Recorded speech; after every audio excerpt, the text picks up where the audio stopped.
estamos aqui para compartilhar a palavra de Deus e queremos, nesta oportunidade, tomar um texto da palavra do Senhor que se encontra no Evangelho segundo escreveu Mateus, capítulo de número 24, versículo de número 27, que nos diz: porque assim como o relâmpago sai do Oriente e se mostra até o Ocidente, assim há de ser a vinda do Filho do Homem.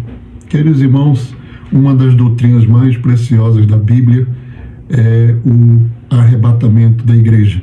E aqui nós queremos dividir a palavra de Deus com os amados irmãos, sem contudo querer trazer qualquer tipo de confrontação, qualquer tipo de desconforto àqueles que talvez creiam de uma forma diferente daquela que nós cremos.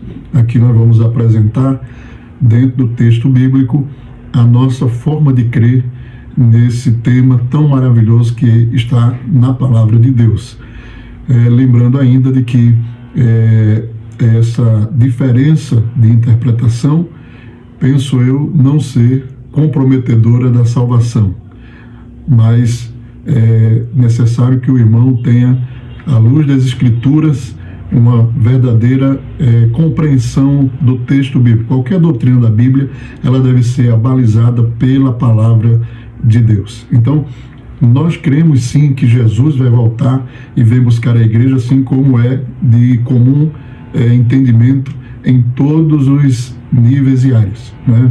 Mesmo aqueles que discordam da posição pré-tribulacionista a qual nós cremos, conforme o que diz a palavra de Deus, também creem de comum acordo que Jesus está voltando. Então, o que na verdade queremos apresentar para os irmãos são as fundamentações da nossa forma de crer, da nossa forma de entender e a palavra de Deus, conforme diz o texto bíblico, né?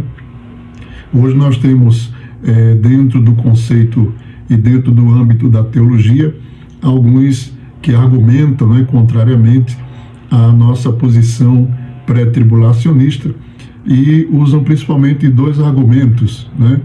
O primeiro argumento poderíamos chamar de o argumento sobre a Bíblia de Scofield, porque a apresentação desse argumento implica em que a doutrina do arrebatamento, ela é, na verdade, uma doutrina recente, uma doutrina a partir do século XIX, XVIII, e não uma doutrina escriturística, ou seja, da Escritura.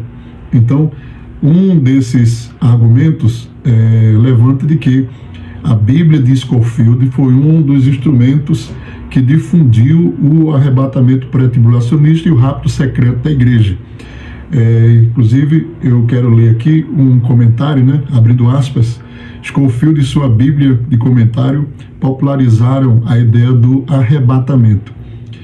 Derby fez 3 viagens aos Estados Unidos, nas quais pregava de forma ousada ideias dispensacionalistas proféticas. Em uma de suas viagens aos Estados Unidos, Derby influenciou um advogado chamado Cyrus Scofield, o qual, após converter, se tornaria ministro ordenado da Igreja Congregacional. Sua obra, a Bíblia de Referência de Scofield, 1909, foi a responsável pela popularização do dispensacionalismo profético nos Estados Unidos e em vários outros países que mais tarde a traduziram. Então, esse é um dos argumentos, né? O outro argumento usado, né, comumente, a respeito da obra do escritor Tim LaHaye, né? Abre aspas, a partir da década de 1990, outro lançamento também contribuiu para a popularização dessa teoria entre os evangélicos, a série de livros de ficção religiosa Left Behind, Deixados para Trás, dos autores Tim LaHaye e Jerry Hefferson. Então, queridos irmãos, esses dois argumentos são argumentos usados, né, comumente para contrariar a ideia do arrebatamento da igreja. E eu queria, primeiramente, afirmar, queridos irmãos, de que o arrebatamento da igreja é uma doutrina das Escrituras, ela é uma doutrina apostólica, ela é uma doutrina que não tem esse contexto recente, né? Afirmar de que a doutrina do arrebatamento da igreja e da vinda do Senhor de forma secreta é uma doutrina recente, nascida dentro de seminários ou produzida por um texto secular, ficção científica, é, na verdade, ignorar o conjunto doutrinário da Escritura. Então, o primeiro ponto que nós queríamos trazer aqui na nossa argumentação é de que a Bíblia, ela fala do arrebatamento, os apóstolos falaram de arrebatamento, Jesus falou do arrebatamento. E isso nós podemos comprovar através das Escrituras. O apóstolo Paulo se utiliza na carta aos Tessalonicenses, capítulo 4, versículo 17, da expressão arrebatados, seremos arrebatados, que é no grego a palavra harpazo, que tem no dicionário de Strong a sua referência 726, irmãos, o sentido de pegar, levar pela força, arrebatar, agarrar, reivindicar para si mesmo ansiosamente, arrebatar de forma geral. Então, o apóstolo Paulo falava com ênfase, falava com muita ousadia sobre o arrebatamento da igreja. Ele foi um daqueles que recebeu de Deus uma revelação maravilhosa, profunda, inclusive, de forma que outros autores não tiveram tanta profundidade em falar sobre o arrebatamento da igreja como o apóstolo Paulo. Ele define as fases do arrebatamento, ele define os participantes do arrebatamento, ele define a forma que vai acontecer o arrebatamento da igreja. Então, isso está revelado no texto bíblico. Primeiro, os mortos em Cristo ressuscitarão, depois os que estiverem vivos seremos arrebatados, diz a Bíblia, conforme a expressão do apóstolo, em um abrir e fechar de olhos, em um abrir e fechar de olhos, nós seremos transformados, haverá uma transformação de corpos para que possamos nos encontrar com o Senhor nos ares, diz a palavra de Deus. Outra afirmação, queridos irmãos, que nós precisamos levar em conta são as palavras do próprio Senhor. O Senhor falando no capítulo 24 de Mateus, a respeito dos últimos dias, o sermão dos últimos dias, ele vai expressar no texto de Mateus, capítulo de número 24. Acompanhe conosco. Há 2 versículos que falam sobre a vinda do Senhor com características totalmente diferentes. O primeiro versículo do capítulo 24 é o versículo de número 27, que nós tomamos como leitura aqui, que diz: porque assim como o relâmpago sai do Oriente e se mostra até o Ocidente, assim há de ser a vinda do Filho do Homem. Mateus 24, 27.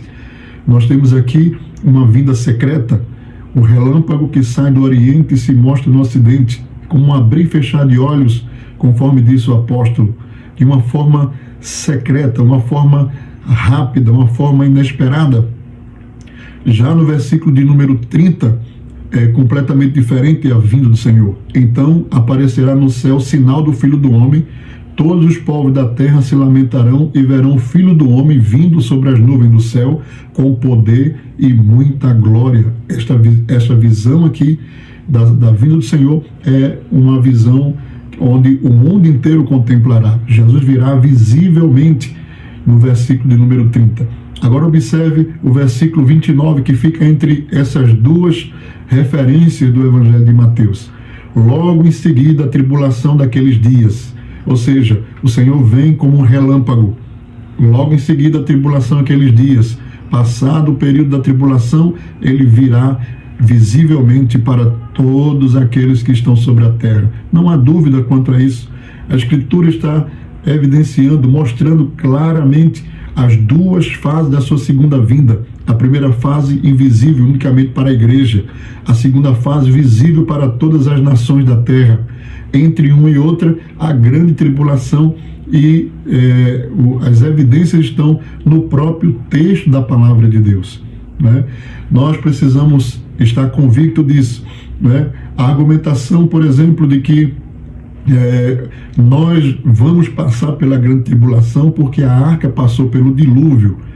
Essa é uma das argumentações também usada comumente, mas é preciso dizer de que naquele momento a arca não representa a igreja, quem representa a igreja é Enoque, que momentos antes, no texto de Gênesis 5:24, diz a Bíblia, andou Enoque com Deus e já não era, porque Deus o tomou para si. Então, antes do dilúvio, Deus tomou Enoque para si, porque andou com ele, andou na sua presença. O dilúvio e a arca agora representam Israel. Israel vai passar pela grande tribulação, vai passar pelo dilúvio, mas a igreja não. Enoque foi trasladado antes do dilúvio. Antes do dilúvio. Gênesis 7:11, a referência sobre a arca, no ano 600 da vida de Noé, aos 17 dias do segundo mês, nesse dia romperam-se todas as fontes do grande abismo e as comportas dos céus se abriram. Outro argumento, queridos irmãos, em favor da igreja, de que ela não passará pela grande tribulação, é de que nós fomos salvos da ira de Deus. A salvação através de Jesus, na dispensação da graça, nos livrou da ira do Cordeiro. A salvação em Cristo tem o propósito de livrar o salvo da ira que virá. Então, Romanos 5:9, o texto diz: logo, muito mais agora, sendo justificados pelo seu sangue, seremos por ele salvos da ira. Então, um dos propósitos da salvação do Senhor em nós é nos poupar, é nos livrar da ira que há de vir sobre todo mundo, que é a grande tribulação. Ainda Romanos capítulo 2, versículo 5, mas segundo a tua dureza e coração impenitente, acumulas contra ti mesmo a ira para o dia da ira e da revelação do justo juízo de Deus. Romanos capítulo 2, versículo de número 5. Então, observe que a ira está reservada para os impenitentes. Romanos 2, versículo 5, mas segundo a tua dureza e coração impenitente, acumulas contra ti mesmo a ira para o dia da ira e da revelação do justo juízo de Deus. Queridos irmãos, nós fomos salvos da ira, nós não vamos ser alcançados pela ira, porque o sangue de Jesus nos purificou e nos livrou desse momento terrível que está para cair sobre a terra. Colossenses 3, versículo 6 ainda, por estas coisas é que vem a ira de Deus sobre os filhos da desobediência. Filhos da desobediência. Nós somos filhos da obediência, filhos de Deus, por meio de Cristo Jesus, nosso Senhor. Apocalipse ainda, capítulo de número 6, versículo 16 e 17, e disseram aos montes e aos rochedos, cai sobre nós e esconde-nos da face daquele que se assenta no trono da ira do Cordeiro, porque chegou o grande dia, o dia da ira deles, e quem é que pode suster-se? Então, observe, queridos irmãos, que nós fomos comprados pelo sangue, libertos pelo Senhor, para não vermos a ira de Deus que há de cair sobre a terra, sobre os filhos da desobediência, sobre os impenitentes, sobre aqueles que não creem no Senhor, que abandonaram o Senhor, que viraram as costas para Cristo, e não a igreja de Deus. A igreja não.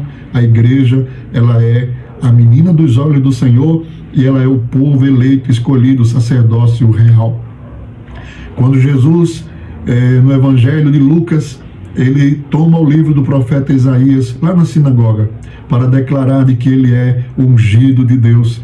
Ele lê o profeta Isaías, a passagem que está em Isaías 61, versículo 1 e 2.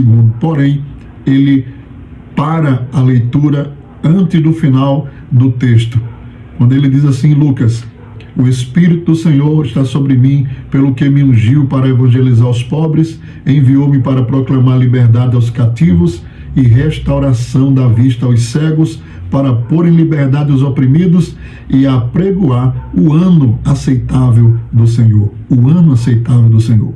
Mas veja como diz em Isaías, o texto original que Jesus tomou do livro, do pergaminho, para ler. O texto diz assim: o Espírito do Senhor Deus está sobre mim, porque o Senhor me ungiu para pregar boas novas aos quebrantados, enviou-me a curar os quebrantados de coração, a proclamar libertação aos cativos e pôr em liberdade os algemados, a pregoar o ano aceitável do Senhor. Veja que o Senhor parou nesse momento. Por que parou até aí? Porque veja o que seguiria a leitura. e o dia da vingança do nosso Deus, e a consolar todos os que choram. O dia da vingança do nosso Deus não é para a igreja, não é para os santos, não é para os salvos em Cristo. Queridos irmãos, nós vamos e estamos esperando a qualquer momento a volta do Senhor. Nós vamos, queridos irmãos, habitar na eternidade, habitar nos céus. Deus reservou coisas gloriosas para o seu povo, para a sua igreja, e nós aguardamos o Senhor, porque o relógio profético, o relógio das profecias bíblicas para Israel está suspenso, e só poderá seguir o ritmo profético quando a igreja sair da terra. Outra coisa, nós estamos envoltos, estamos recheados, estamos cheios do Espírito Santo de Deus. E enquanto o Espírito Santo estiver na terra, é impossível que a operação do erro aconteça na sua plenitude, porque o Espírito resiste, o Espírito combate, o Espírito não permite. Por isso, é necessário que haja o arrebatamento, porque quando a igreja for tirada da terra, o Espírito Santo também irá com a igreja apresentá-la ao Pai. E então, a partir daí, o Espírito do Anticristo terá liberdade para manifestar-se e para operar conforme já previsto na Escritura. Então, a igreja não passará pela grande tribulação. A igreja receberá de Deus a bênção da fidelidade pela qual ela vem batalhando e lutando. Os santos que dormiram no Senhor e todos aqueles que militam legitimamente aguardam a vinda do Senhor em glória e majestade para a igreja antes que a grande tribulação venha e caia sobre esta terra. Então, querido irmão, esta é a nossa convicção de fé e é o que a Escritura nos apresenta. Então, compartilhe essa palavra, transmita a outros essa esperança gloriosa, e que Deus possa continuar nos abençoando e que nós estejamos prontos para o dia do arrebatamento que está muito próximo. Deus abençoe.